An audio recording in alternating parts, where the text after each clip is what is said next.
Bismillahirrahmanirrahim. Assalamualaikum warahmatullahi wabarakatuh. Hamdan wa syukran lillah amma ba'du. Saudaraku, ingatlah ketika Allah Subhanahu wa taala memerintahkan kepada Nabi Muhammad sallallahu alaihi wasallam untuk memulai dakwahnya pertama kali. Setelah Allah menurunkan wahyu di Gua Hira dengan ayatnya yang pertama, Iqra bismi rabbikal ladzi khalaq. Kemudian beberapa waktu kemudian Allah perintahkan dengan surat Al-Mudaththir, ya ayyuhal mudaththir, wahai orang-orang yang berselimut, wahai orang yang berselimut. Ikhwati, ayat ini menjadi perintah pertama Allah kepada Rasulullah untuk memulai dakwahnya. Kita lihat Allah memerintahkan dengan ayatnya, ya ayyuhal mudaththir, wahai orang yang berselimut. Kita tahu orang berselimut itu adalah orang ketika tidur dengan nyamannya, dengan tenangnya, dengan berselimut. Kemudian Allah bangunkan untuk memulai dakwah, mudaththir, yang berselimut. Ini artinya ketika kita sudah mengiklankan diri kita sebagai seorang dai, maka dia harus keluar dari zona nyamannya. Tidak lagi bersantai-santai, tidak lagi menjadikan dirinya sesuatu yang saat itu sebelumnya barangkali sebelum dia jadi dai, dia menjadi hidupnya nyantai, enak, nyaman, tenang. Tapi ketika menjadi dai, maka inilah langkah yang harus tempuhnya. Kenapa? Karena dakwah itu adalah qalilus salikin, sedikit yang orang menempuhnya. Katsirul uqubat, banyak rintangannya. Dan oleh karena itu, ketika kita mulai hari ini, maka ya ayyuhal mudaththir, keluarlah dari zona nyaman. Yang kemudian Allah bilang kum fa'anzir, bangunlah dan berilah peringatan. Bergeraklah, ajaklah orang lain, serulah orang lain untuk dakwah ilallah. Dan ini juga tugas dai, mengajak orang-orang kepada Allah Subhanahu wa taala, mengajak menyeru manusia, ud'u ila sabil rabbika, serulah manusia kepada jalan Rabbmu.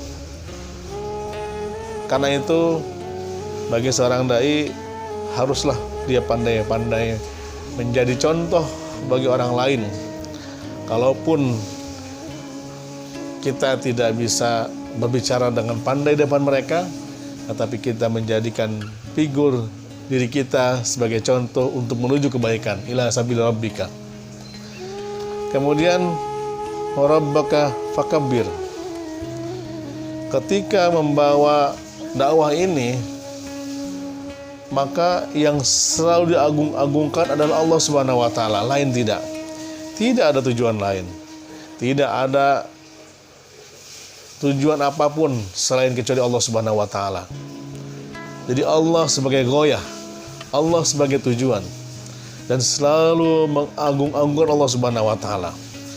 Allah menjadi tujuannya. Allah menjadi patokannya. Allah menjadi apa yang ditujunya. Maka senantiasalah banyak mengingat Allah Subhanahu wa taala agar Allah menurunkan kemenangannya. Kemudian wathiyabaka fatahhir, bersihkanlah bajumu. Maksudnya adalah ketika menjadi seorang dai, maka seyogianya seharusnya dia sudah membersihkan dari perbuatan-perbuatan maksiat, jauh dari dosa. Kabur maqtan indallah an taqulu ma la taf'alun, besar dosanya apa yang kamu katakan padahal kamu tidak melakukannya. Makanya ikhwati fillah, menjadi sebuah keharusan bagi seorang dai bahwa sebelum dia mengajak kepada orang lain, maka mulailah ibda bin nafsik, mulai dari dirimu sendiri. Kalaupun kita belum menjadi orang suci, niatkanlah, azamkanlah untuk menuju proses ke sana. Kan bisa jadi tidak semua orang juga, atau mungkin Dan tidak ada orang yang suci, tidak ada orang yang bersih dari dosa. Pasti saja punya dosa. Tetapi kita berniat, berazam, dengan tekad untuk bisa meninggalkan hal seperti itu, meninggalkan dosa, meninggalkan kemaksiatan.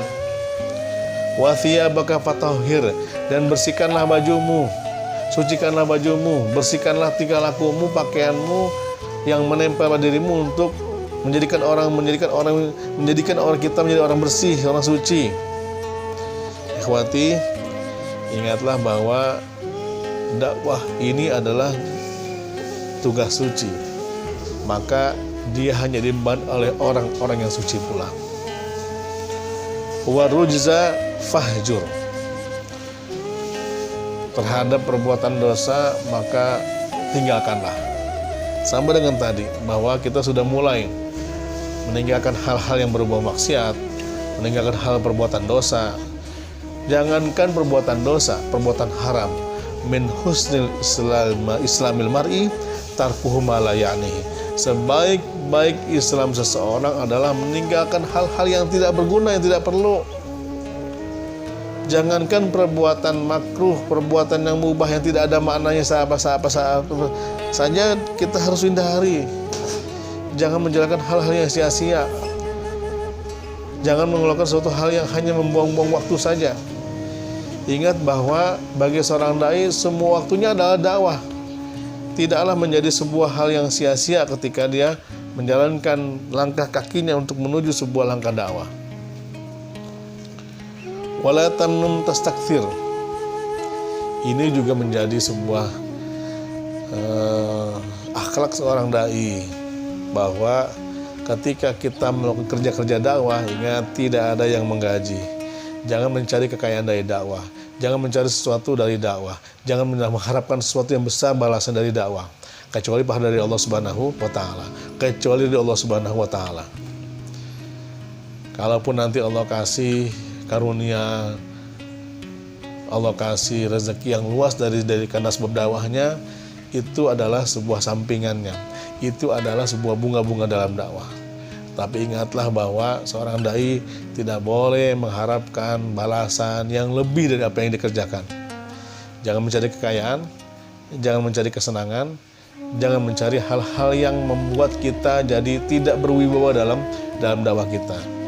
Ingatlah, inti dari semua itu adalah wali rabbika fasbir. Hendaklah kalian bersabar karena Allah. Ikhwati, akhi fillah, sabar itu adalah bagian dari sebuah kesuksesan. Dakwah ini adalah sesuatu yang perlu kesabaran dalam menjalankannya.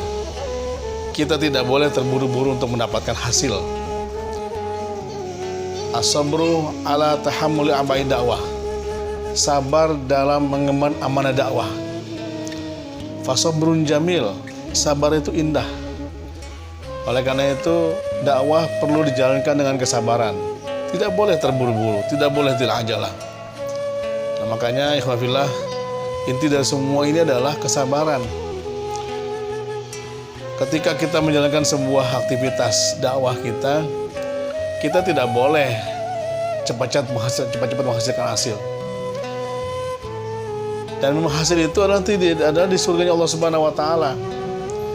Seorang dai ketika menjalankan dakwahnya, maka dia siap menghadapi berbagai macam celaan, cercaan, hinaan, dia sabar.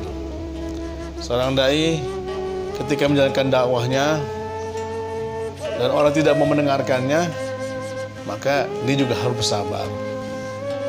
Ketika seorang dai mengharapkan hasil dengan cepat, maka tunggulah akan kehancurannya. Maka sabar ini adalah sebuah keniscayaan dalam perjalanan dakwah. Makanya ikhwafillah, ketika kita mulai dakwah, ketika kita mulai mengajak orang, dan ketika kita mulai memperbaiki diri kita untuk memulai dakwah ini, maka semuanya harus dilandasi dengan kesabaran. Mari kita mulai dakwah kita, dan mari kita hiasi dengan kesabaran kita. Aqul qouli hadza, wassalamualaikum warahmatullahi wabarakatuh.